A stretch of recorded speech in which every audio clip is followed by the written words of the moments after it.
because I have friends who are doctors. So it just cracks me the fuck up when someone's like, we really need to meet this deadline. And I'm like, do we? Wait, my boss will be like, we are in the trenches, boots on the ground. And I'm like, bitch, we work in advertising. Welcome to Stan, the podcast where we dissect our enthusiastic and at times obsessive relationships with cultural phenomena. I mean, have you ever caught yourself unironically insisting that it's not just a phase? Or stayed up all night to finish that book that you just can't put down? Or have you ever had such a huge crush on a celebrity that it made your heart physically ache? I have.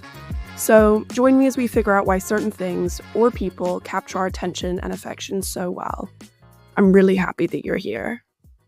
To me, Jennifer Lawrence will always be Katniss Everdeen. Katniss was such a huge and pivotal moment in my young life because she was one of the first action heroes I felt truly in awe of. If you don't know, the story originated from a young adult book series by Suzanne Collins. It's set in a dystopian post-war world where the winning city, called Panem, takes children at random from each district and makes them fight to the death for entertainment whilst they live stream it as reality TV, which seems really extreme. Katniss leads a revolution to overthrow the government. The film series was extremely successful. According to IMDb, she made around $50.5 million from the movies, which grossed a total of $3.3 billion worldwide. And although the story is interesting, I was more enraptured by Katniss. She had a bravery that I just found unfathomable, and she seemed to be the first protagonist that wasn't defined entirely by her love life. Also, the movie was one of the first things that went above and beyond my own imagination and what I had pictured when I was reading the books. I honestly still return to the movies from time to time. The political themes are, unfortunately, still pretty relevant. Inequality, using fear as a means of control. And moreover, I was drawn to the characters in a way I couldn't quite describe or put my finger on. And I had two epiphanies as to why this was. The first came unexpectedly when I was listening to the audiobook version of Roxane Gay's Bad Feminist. Her essay, What We Hunger For, was so fucking heart-wrenching that I clutched my knees and cried while I was sunbathing next to my friends on a beach in Croatia, which was a real bummer and mood killer. I would encourage anyone to read it at their own peril. The other part was Hannah. Hannah is so funny and charming. And as we talk about a lot in this podcast, we really bonded over our experiences of anxiety, both as children and as adults. And she was one of the first people who really helped me come to terms with discussing my mental health as a statement of fact rather than something that I had to hide or be ashamed of, and has defined how I can speak about it with other people. She had a really interesting and long-term relationship with the character of Katniss. And so we got together to talk about it. It was super fun. I can't wait to share it with you. I hope you enjoy it as much as I did. Do you want to introduce yourself? I'm Hannah Allegra, and I met in Paris 3 years ago. And we immediately became besties. I remember I just walked into her apartment, and I immediately felt like I knew her my entire life. And so here we are. It's so funny. Now I live in my teeny tiny apartment in Dubai. Nobody has come to this apartment. I'll have girly movie nights where a few friends will come and we'll get deliveries. But if I think about the last apartment I had, which was in Paris, and we used to have these enormous parties. Where I meet, people for the first time in my home. I think I met you and I really liked you. And then I was like, let's go get ramen every week. Looking around my tiny apartment now, it's just been such a difference. Yeah. It's weird how spaces in your life changed. Also, just a sad anecdote, to this day, whenever I eat ramen or any type of noodle, I think of you. And you wore that, what's the thing called? Not the ski mask, but the... Oh my God. Okay, so for context, in Paris, you get you get fined for listening to your music or wearing headphones when you're on bikes, which I didn't know. Oh, okay. So Good to know.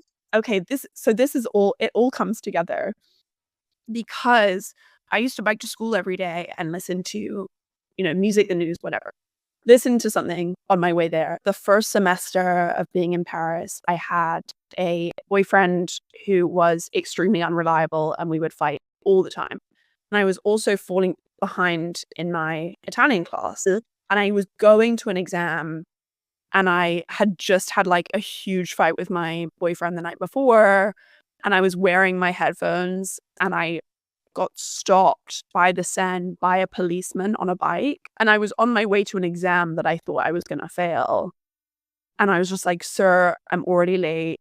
Please. I basically cried my way out of a ticket. But anyway, I promise this is all relevant because after I bought that balaclava-y thing, so that I could put it on and hide the fact that I was wearing. Oh my God, I always thought it was you were. It was like a bit of both.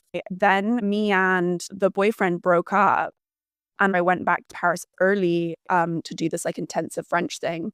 And I met the only cute boy at my university who was interested in women. And he was in my class.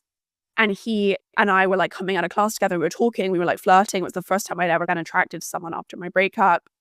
And he stopped by my bike and kept on talking to me. And I was like, oh my God, he's going to have to see me put on this fucking balaclava that makes me look like a worm. And he was obviously, waiting for me to like unlock my bike and like get my helmet and blah, blah. And I was like, how long can I keep on this guy? Yeah, how long can I avoid putting this on my head? Yeah, I remember sitting there and being like, okay, bye. And he was just like not getting that I wanted him to leave. Anyway, Paris was so much fun. I'm getting like very nostalgic. So I wanted to talk to you, or you reached out to me. And you said as a kid, you were really into the Hunger Games. Oh, yeah. So my first question is, when did you get into it? Do you remember who gave you the book or where you picked it up? Yeah, it's funny you say that because to this day, I like remember everything. I was in middle school. I was in 8th grade. So I don't even know how old I technically would be. 12, 13, somewhere around there. And I think the movie was coming out and I hadn't read the books yet, but all my friends had. The movie was about to come out. So like it was the talk of the grade. Girls were like doing their hair like Katniss. Yeah. And also like, honestly, the braid, like kind of loved it. Like how it was like French braided in the back. So I guess I was kind of like in a way, like a bandwagon fan at the beginning. Cause I was like, all right, well, everyone I know is going to go see this movie. And I, at the time, and still to this day, I'm a big believer that the book is always better than the movie, which is, I don't think I've been proven wrong, like, in my 26 years of life. So I was like, okay, I'm not going to go see the movie. I'm going to read the books first, and then I'll watch the movie. I think I got the book from the library. I didn't even buy it. I got it from the library. A sustainable queen. Honestly, I'm still a member of my library. I actually got an email a couple hours ago that my book that I requested months ago is ready, so I'm gonna go pick it up this afternoon. My library card is like probably my most valuable card in my wallet. Like screw the American Express. Like no, it's the library card. One time I like misplaced it and I was like, oh my God. And I went to the library and I was like, I know I have a book ready. I can't find my library card. They're like, that's fine. We can just give you a new one. I actually met as well the librarians at my university. And I remember, because obviously the stereotype of librarian is a really mousy, asexual woman. Yes. And she came in to speak to my research seminar to help us locate texts for our theses. And she was the baddest bitch I've ever, not in terms of looks like, I mean, she was a beautiful woman, but she was so smart and so cool and so funny. So intelligent. Yeah. And she was like, oh, well, I basically just research and read for a lifetime. And I was like, that sounds fucking jokes. Like a librarian is a banging up. But you have to have like a doctorate, I think, which is not something that I'm super excited to do. But I'll let you finish. You just said library and I was like, let's talk about. Yeah. Wait, sorry. And I know I want to answer finish answering the question, but funny story. This was a couple months ago. I don't know if you read like the Housemaid series by Frida McFadden. I really like thriller books, and all my coworkers were talking about this Housemaid series. And I read the first book and I was like, I need the second book immediately. It was on hold at the library. I knew it wasn't going to be ready for a while because it was the talk of the town. It was in high demand. But I will never buy a book. Absolutely not. If you ever catch me spending money on purchasing a book, call the police. I am a big library girl. And I had a dream, a very vivid dream that my book was ready at the library. I walk in and I'm like, I have a book ready. And he's like, I don't see a book ready for you. So I'm like scrolling through my email. I can't find it. And like the library isn't a loud place. So everyone else who was in the library heard our conversation. And I was like, oh my God, I dreamt it. Like stunned silence. And he was just like, okay, I don't really know how to like help you with that. And I was like, I'm just gonna like go. And I literally like made my dad come to the library with me the next time because I was like, if it's the same guy. Yeah. My only thing about not going to the library is I need to be reading like 13 books at once. Only this year I started like traveling a lot again. And I took myself to Zanzibar because I was having like a rough time. I think I was like charged at the airport because my entire bag was just books and it was so heavy. And after that, I had to buy a Kindle. So I do have a Kindle, but to your point, when I'm traveling, I bring the Kindle. I'm also scared of like losing the book for the library. So I definitely got the book from the library. And then I read that probably in a matter of days. And I was just like, wait, that book was really good. And then immediately went and saw the movie. I saw it in theaters. I know I did. I think I saw it with my friends who kept talking about how they were going to go see the movie, which made me want to read the book in the first place. I will say I've always been a child like with anxiety, but like still an adult with anxiety. No, she has not left the building. And even to this day, I almost get hyper fixated on a character. And I don't know if it's because I like am inspired by the character or like I admire something about them. But I remember even before the Hunger Games thing, I was like obsessed with Soul Surfer, like Bethany Hamilton, the girl who got her arm bit off. One, I've always loved the ocean. And two, I just found it like facing your fears for a young girl who was afraid of her own shadow. I was just so inspired. And I literally became obsessed with her. I was like, I want to surf. So I did surf camps and I would try to do things in my house with one arm because I was just like, how did she do it? So I don't think it was so much the people killing each other. I really think it was Katniss. Like, I was just like, this girl is so cool. And it's always female characters that I hyperfixate on.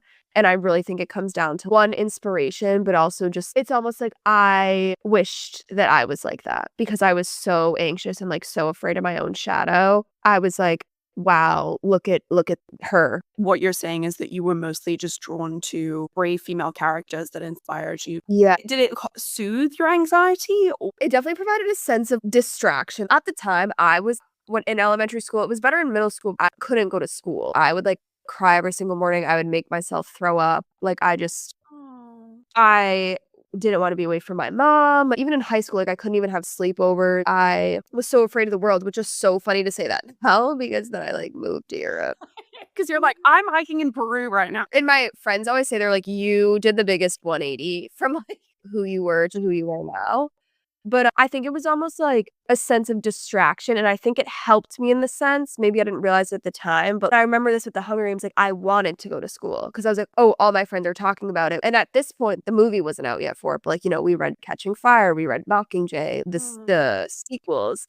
And so it was almost like I was looking forward to it because I had something to talk about during recess or lunch. In terms of like the books I read, I honestly think that was probably one of the first books I read that was violent in a way. I think that was one of the first books where it was definitely a more mature read than I had done. I just really, really liked Katniss. I was just like, this girl is so independent. I think that was the big thing too, because at the time I was just like not independent.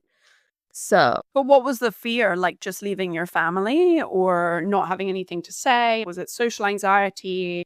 Okay, so like basically not to like give you the timeline, but for some reason maybe it was different like in the UK, but no, I think this is a universal thing. When you were younger and like a kid would go to school like with the stomach bug and they would just like literally throw up on the desk. Now, if I'm going to throw up, even if I'm at work, I can make the conscious decision to either like run to a garage. Yeah. like run to a restroom. Obviously, when you're like 6, you're just gonna let it all out. And I was scarred. I think like multiple times kids threw up at the table I was sitting at.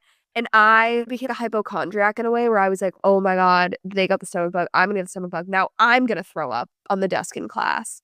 So that's what kind of like triggered like the I don't want to go to school. And then I think, honestly, yeah, I did have some level of social anxiety. Like, I remember like the boys were just really mean. I don't know, I was like obsessed with horses. I wore glasses. Like, I definitely got made fun of, not in like a bullying way, but I think that just contributed to the social anxiety. And I just like loved being at home with my mom and my dad. Like, I just loved it. And so when I had to go to school and be away from them for that long, and there was the risk of me getting puked on, I think it almost just spiraled into something larger. Yeah. I mean, it's no secret that I consider myself one of the most like anxious people in the world. And I think Me too. when I get fixated on a thought, it just grows and grows and grows. And as a child Yes. as well, you don't know how to verbalize it or like seek help in the same way. Exactly. Or like you don't have the self-awareness to realize that those obsessive thoughts are, first of all, nothing to be ashamed of. Right. But by fixating and by not sharing it, it becomes a completely insurmountable obstacle in your mind. I've had so many experiences in therapy and with friends where I will share something. I'll be like, oh my God, I'm always really worried about this. Or please don't think that I'm a dangerous person, but I have this thought all the time. And verbalizing it makes me feel like a physical weight has lifted off my chest. And also having someone be like, oh, I think that too, or that's totally normal. I let out a breath that I didn't know that I was holding. For all those anxious children out there, please, please, please find help. You took the words out of my mouth. Like, that is. And I think it's funny because now I'm talking about like, oh, I was so fixated about the throwing up. It totally makes sense because I have been diagnosed with like OCD. Once I have a thought of something, I can't like let it go. And to your point, I have to tell someone or share it out loud. And then absolutely feels like a relief. It even feels like more of a relief when the person you're sharing it with is like, yeah, you'd be surprised at like how common that actually is. Every single thing that I've been so ashamed to share, like a specific thought or a specific feeling. And I'm so grateful for this because I have a group of friends that are extremely supportive. It will either be, yeah, I get that thought loads too. It's really distressing. Or like, I've never experienced that, but I can imagine that that's really horrible and it doesn't change my view of you as a person. Yeah. I'm like, oh my God. Yeah. Oh my God. It's like the freaking skies open up and then there's a rainbow. Sorry, we got completely sidetracked. So Katniss as a character alleviated some of your mental health like concerns as a kid. Yeah, definitely. And you said this, the surf girl, I don't know her name. Stephanie Hamilton. Right. Were there any other female characters that you were hyperfixated on? I feel like those were the two that I remember the most. Well, I mean, Taylor Swift, but I think everyone hyperfixates on that woman. Like, thinking back, it was definitely like, yeah, Taylor Swift, obviously. Oh, and then I was really into soccer at the time, so I like freaking loved Mia Hamm. I was like, she is so badass. It's funny as I'm saying this because now it makes sense. I'm so for women in sports, women in places like in the past, like seen as less than. And I remember being so obsessed with Mia Hamm because I watched the documentary about, I think it was the 1998 Olympics or World Cup, I can't remember, when they won and the girl, I can't remember her name right now, Christy something, she took her shirt off after she scored the penalty. And it was this whole, oh my God, I can't believe she did that. Oh, but men do it all the time. And she just scored the winning goal to win a gold medal. And like, you're chastising her. Not even essentially Mia Hamm, but just that soccer team. I was just very inspired by them. So I would say those were like the 4 big ones of my childhood, middle school years was like the US soccer team, Taylor Swift, obviously, and then Katniss and Bethany Hamilton. And even Katniss, actually, I liked her character, but I think the reason why I liked the movies and her even more is because I would watch like a lot of interviews with Jennifer Lawrence, and I just really started to like her. She's funny. She's also very just down to earth, or at least that's what she was giving off. And I remember loving that because I was like, wow, she's actually like a real person. Okay, I have a few points to respond to that. And I can't say I'm a sports girly. I was a horse girly for sure. But in terms of like the taking off her shirt, I have this argument where I do run a lot and I'll have conversations with people like, oh, it's it's really indecent to be wearing just a sports bra when you go running. And I'm like, there's literally zero reason to sexualize the clothes that I'm using to sweat in. Like, I'm not doing this for anyone's benefit. I'm not doing this to like, be attractive. Dubai is fucking hot. I'm a sweaty bit. Like, I don't want to be weighed down by like a wet shirt. Like, that's gross. And then in terms of Jennifer Lawrence, she definitely marked a turning point in celebrity, I would say. Yeah. Of being much, much less polished and having a sense of humor and having answers that weren't super media trained. Yeah. So she was so reflective of the cycles of media. When she rose as a star, people had the same reaction as you. Like, oh, she's a real person. She has a sense of humor. But eventually there was like a really sharp turning point where people just discarded her. And for the same reasons that she became popular, she started to be criticized. Yep. And I've seen so many things making a caricature of the fact that Jennifer Lawrence is so overly goofy. Yes. So like she's not like ladylike or something. And it's like, who uses that term anymore? Yep. I also remember a big media backlash when she was cast as Katniss about her size. I was going to bring that up eventually. I remember her being kind of like one of the first people when like a journalist would ask a question about her training or her diet for the role. And she just said, okay, can you ask Liam Hemsworth that too? I do remember the backlash. I just can't even believe people would say that. Because I know. It's actually like, it's hard for me to voice that loud as well because I'm just like, how could you possibly think that? Because she's just like a perfectly healthy human being. Like, and she's very slim as well. I think I was young at the time too, but looking back, no, I absolutely remember that. And I do remember thinking, I almost like that she's not what society wants her to look. Yeah. I almost think that makes it even better. No matter what someone looks like, that shouldn't take away from the fact they're extremely talented at what they do. And I still can't believe that's a conversation. Even with like Renee Rapp, like a couple months ago too, a Vogue girl made a comment about how she wasn't slim or like wasn't skinny or something. But I was like, why is that even like in your journalistic script? Like, why are you asking the question? The topic of people commenting on women's bodies is just always going to infuriate me. Yeah. And I'm sure a lot of people have the same experience. I look back at photos of myself when I was younger and I remember hating my body so much. Oh, yeah. And it makes me sad because I just look like a young girl. I will say because of the way that I was socially conditioned, I remember feeling surprised that as we've mentioned a million times, she's very, very slim. But I remember being surprised by the protagonist having the body type that she does. Yes. But also what I really appreciated about it and appreciated about her character is that the appearance of her body was celebrated because of how strong and agile and skillful she was. Obviously, any conversation about her body was basically just in terms of survival, how good she was with a bow and arrow rather than like how good she looked in a bikini. Yeah. And for me, like it's been such a lifelong thing. When I was younger, I would only do cardio. Yes. Because like a lot of want to look strong. Exactly. And I remember so well someone being like, you need to lift, not only because it's healthy for you, but also because it rewires your brain into rewarding yourself and feeling gratification for how strong you're becoming rather than how many calories you burned. And I feel like now I choose methods of exercise by how good it makes me feel. Absolutely. Also on top of it, I do CrossFit a lot with my mom and they're always talking about like, sure, yeah, if you want to break your PR and a deadlift, good for you.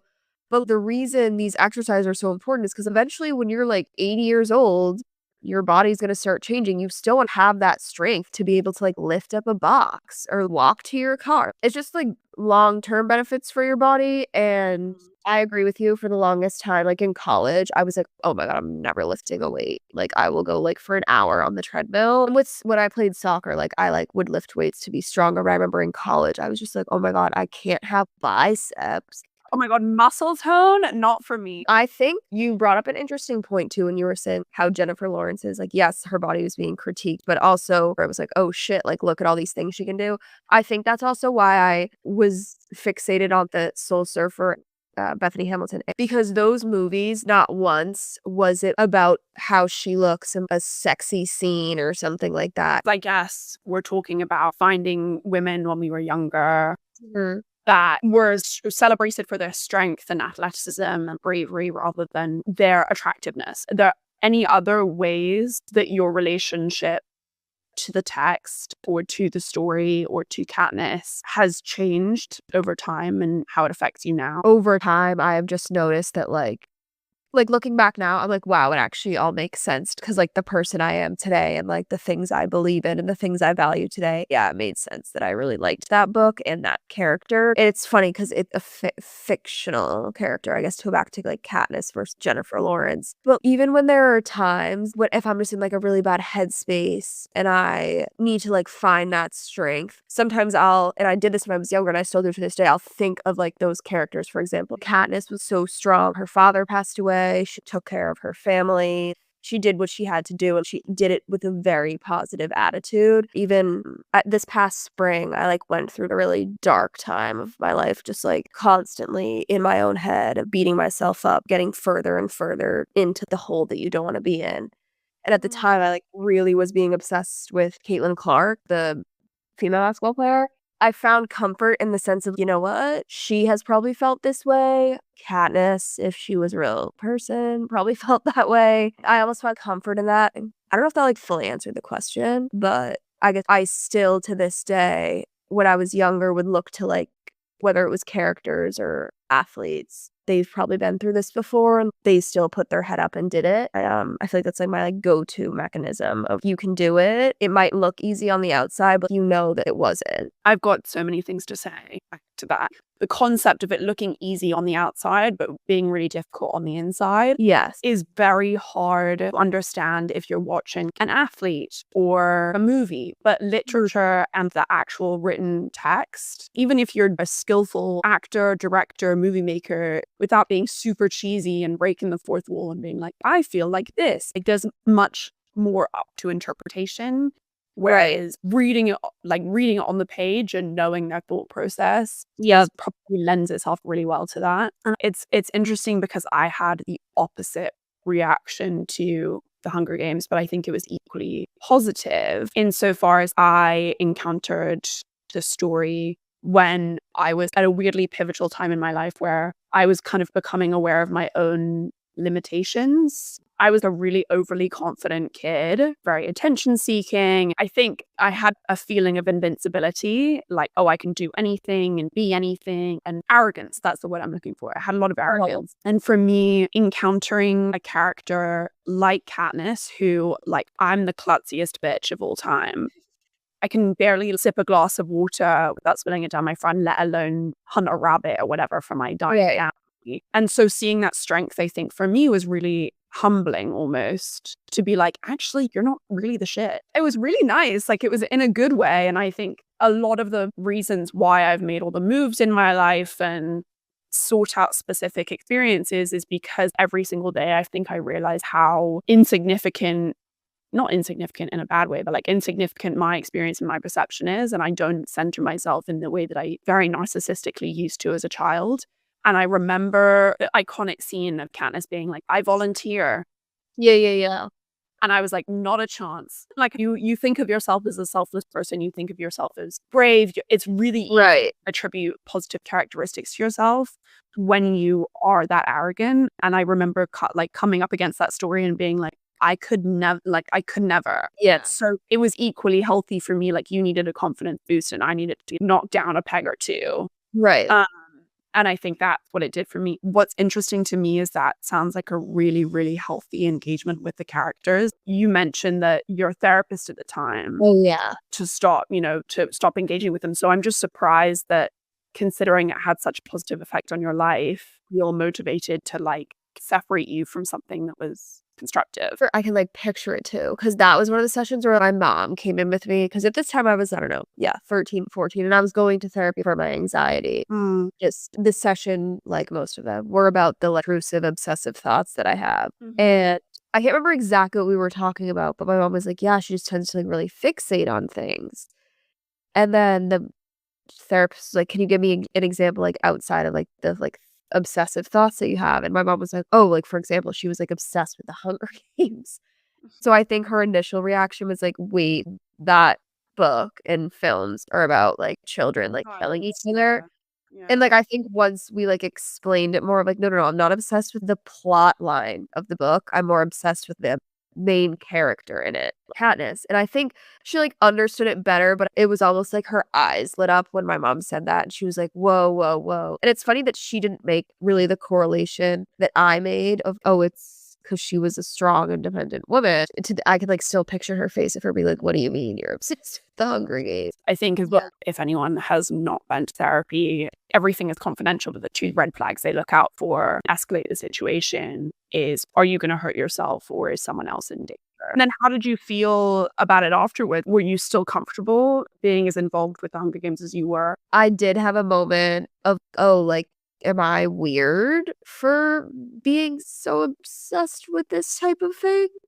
I remember talking to my mom about it, and she was like, no, I really think, Hannah, like, you just get really attached to characters, which is true, I do. And I just have, like, an imagination. I can see myself as the character, for example. And, like, she was like, I don't think it's a negative thing at all. But I did have that moment of, oh, should I not advertise that I'm, like, a big Hunger Games fan? Like, is that, like, a cause of concern? I did have the moment of, oh, shit, like, am I a freak? It's so nice that you speak to your mom so openly about these things. She grew up with anxiety herself. She was the first person that I went to and I was like, I have really weird thoughts and I think I'm actually insane. Something's wrong with me. She was the first one who was like, this might have been my genetic, actually. Sorry about that. Because I remember her sharing when she was dealing with it. She was like, therapy? What? No one does that. And then she was just saying how helpful it was for her. So I think the second she started to recognize the signs of me having anxiety, she was like, we're getting you the help you need. I always, to this day, tell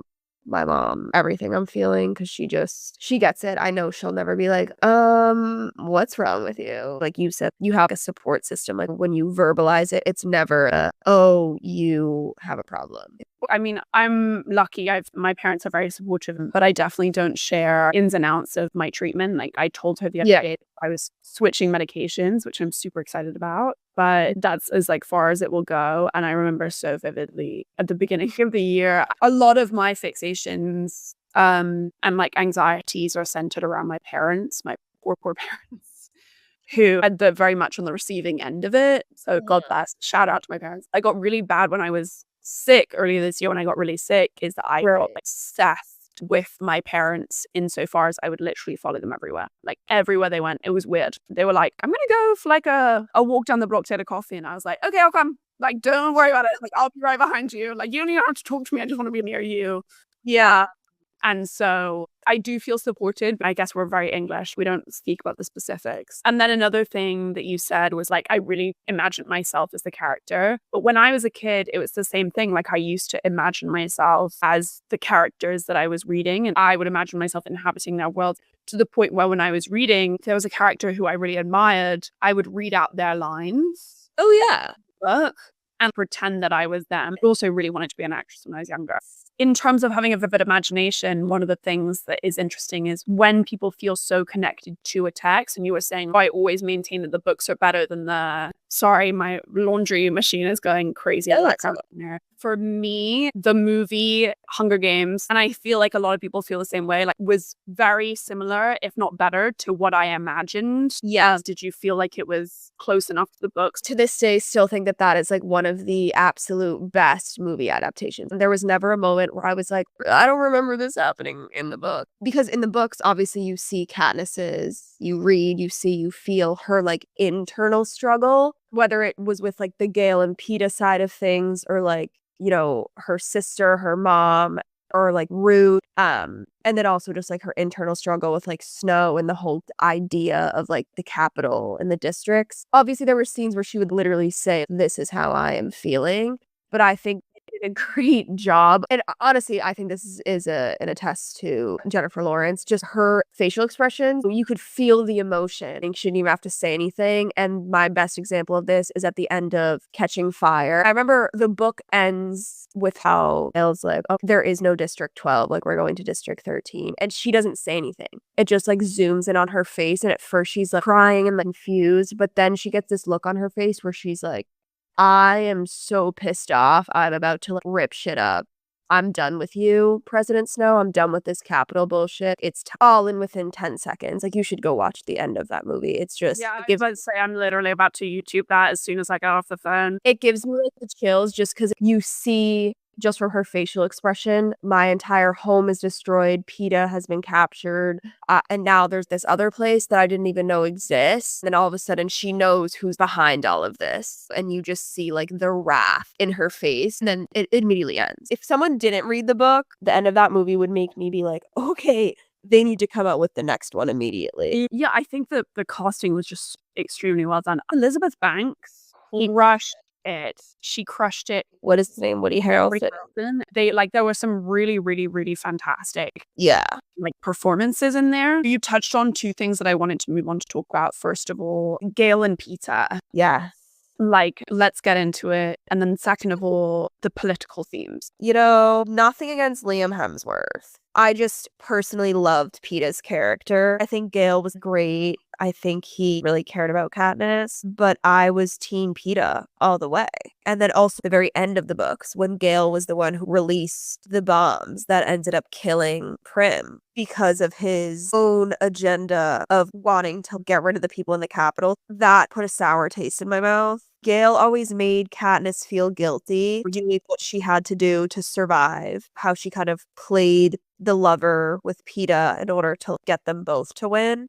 I feel like he kind of just held that over her head. And she's like, okay, I literally was like getting shot at. Give me a break. Yeah.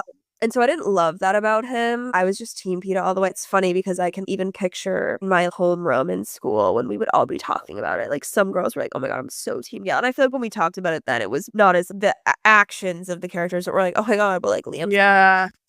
I just really liked Peeta's character. I think that's something that's really unique about the Hunger Games is it's the only young adult series that I can recall that the love triangle is not the central storyline. It's not. Yes, absolutely. That's not the point of books. If you compare it to the other YA series that was consuming our lives at that time, Twilight, the plot is kind of incidental. The love triangle is the huge part of it. Not shit on Twilight, but before they're about to go into battle, they're having this conversation about who kissed who.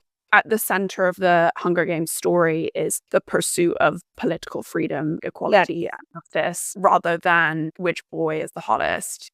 Right. Exactly. Which is fun and interesting. I'm not going to pretend that I wasn't into romance when I was a kid, but looking back on it, if I had a child that was really into Hunger Games, I'd feel a little bit bad. Maybe that they weren't just obsessed with the fucking vampire. I don't say that in a derogatory way. But I was much more of a Twilight girly than a Hunger Games girly.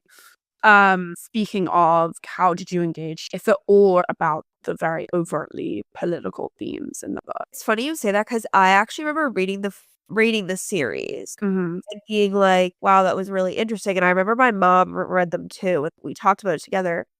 And she always was like, I am so intrigued what inspired Susan Collins to write this book. So I remember going down a deep rabbit hole on my, PCP that I had an hour of time to use each day. And I remember just researching, why did she write it? And it is 100% true. She wrote it based off historical trends. I think the games themselves, if I remember correctly, it was based on the Roman time gladiator fight. But on the other hand, she was kind of just it was a representation of what has happened before and what could happen at some point. I just found it fascinating how there were so many facets of the story in terms of the political that, yes, you could compare it to chapter in your history book, but you could also compare it to today. Don't have the actual physical reaping, but just the whole hierarchy of power. When I was a kid, I remember not really thinking too much about the political undertones. I remember watching the movie and it was a turning point for me where I felt very moved by the inequality. For instance, Rue became a symbol, the resistance against powers. And I remember that being really powerful for me as a child. Absolutely. And I agree. When I was reading the books, sure, I knew that there was some political turmoil, but it wasn't until after my mom had mentioned it. It's up to your own imagination when you're reading a book. But I do think the movies did a very good job of showing the political aspect of it. To put it simply, if you weren't picking it up on it in the books, like the movies were definitely like, are you picking it up now? Yeah. The battle royale formula is always a really compelling one because there's only one direction for every character that you get invested in. I feel bad because I was very moved by the political undertones, but I'm not really sure about the newest one. Did you watch it? Oh, the Ballad of Songbirds and Snakes, I think it was. Yes. Like the one where it was about snow. I started to read that book, and it just so happened that while I was reading it, I was taking a flight to Paris, and they had the movie on the plane. I've got such a story about this. Okay, please tell me. And so I watched it because I was like, I'm sorry, I'm just gonna watch it, whatever. Great movie. Didn't love the acting. I don't think the acting was as well done as the original series. However, I thought it was a very interesting perspective of how it came to be. You kind of see behind the curtain of Snow's life. It was not as good as the other ones. It's so funny that you said you watched on a plane. Because you watched on a plane? Oh my God. No, I actually, okay, so I didn't finish it. This is not a flattering story for me. So we've already established in this conversation that I'm a very anxious lady.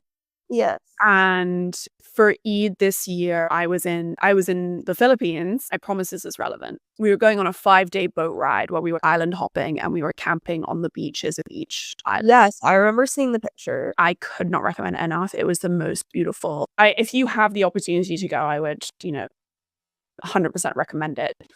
Anyway, I grew up in a family where like my dad works in healthcare. Anywhere I go, I will Google the vaccines. I need to get because I'm not taking any chances. And also like I am a sickly bitch. Like if there is a virus on an island or anywhere I'm going, my body will find it and be destroyed by it. So I have to be really careful. Yeah.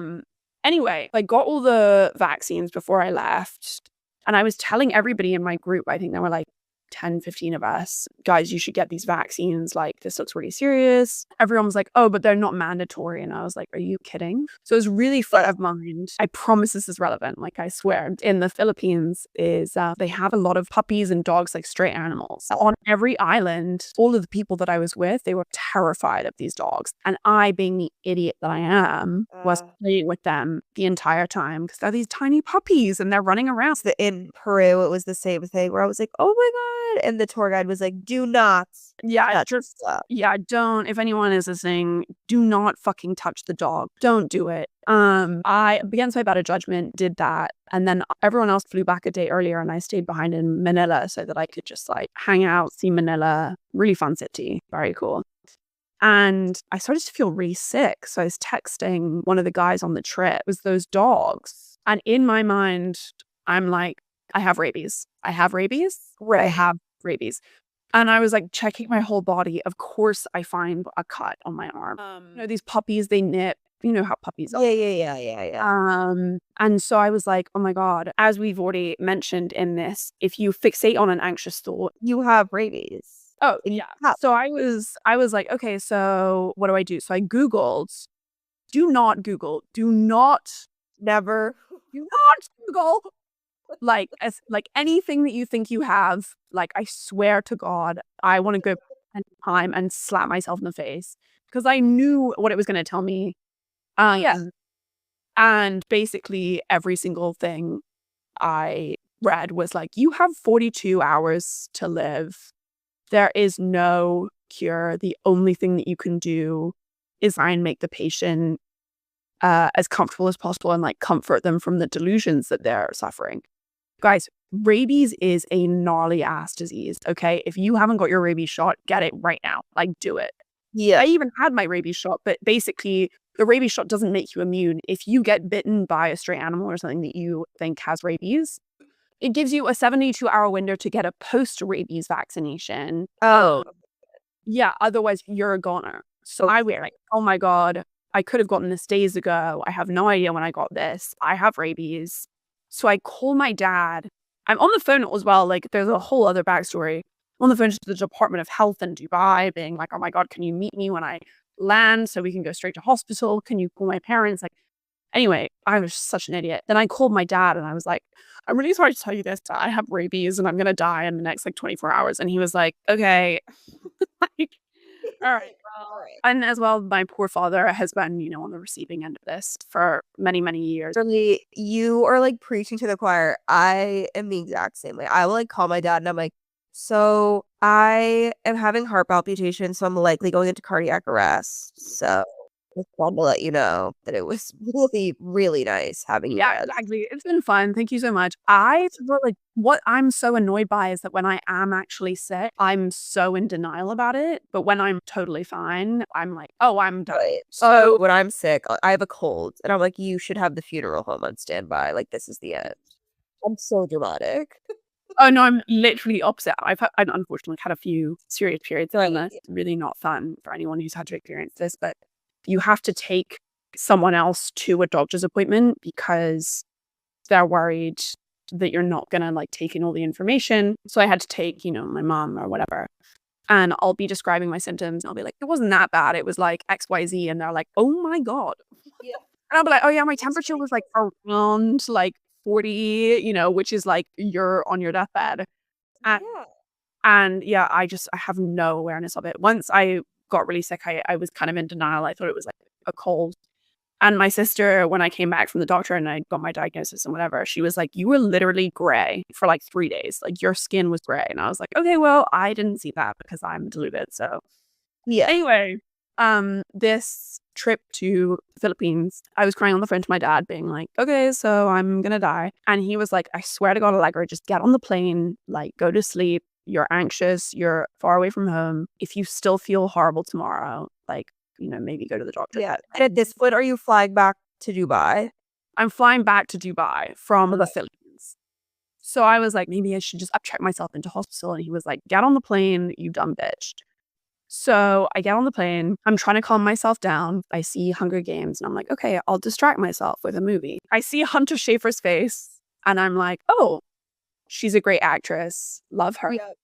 Let's get into it. For anyone who has not watched the movie, there is a point where one of the contestants in the Hunger Games contracts rabies. I didn't even put two and two together. And then when you were like, yeah, and I was like, oh, I know why you didn't finish the movie. I was sitting there on this plane being like, oh, I have like 6 hours left to live. And here I am on this plane trying to distract myself, trying to like get myself to get out of this horrendous thought spiral. And when the person with rabies got on the screen, I was like, you have to be fucking is this play about us?